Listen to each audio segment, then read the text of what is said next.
આજે વિશ્વ રેબીઝ દિવસ છે। દર વર્ષે 28મી સપ્ટેમ્બરના રોજ આ દિવસની ઉજવણી રેબીઝ જેવા જીવલેણ રોગ વિશે જાગૃતિ ફેલાવવા અને તેનાથી થતા મૃત્યુને અટકાવવાના સંકલ્પ સાથે કરવામાં આવે છે।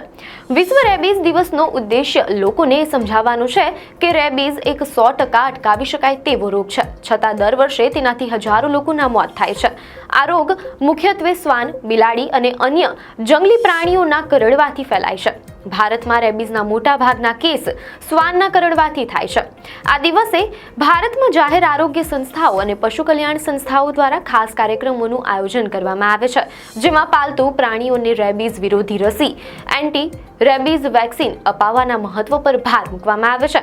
જો કોઈ વ્યક્તિને શંકાસ્પદ પ્રાણી કરડે તો તાત્કાલિક ડોક્ટરની સલાહ લેવી અને રસીનો કોર્સ પૂર્ણ કરવો અનિવાર્ય છે। આવી જ ન્યૂઝ અપડેટ માટે ધ લોકસત્તા પેજને ફોલો કરો।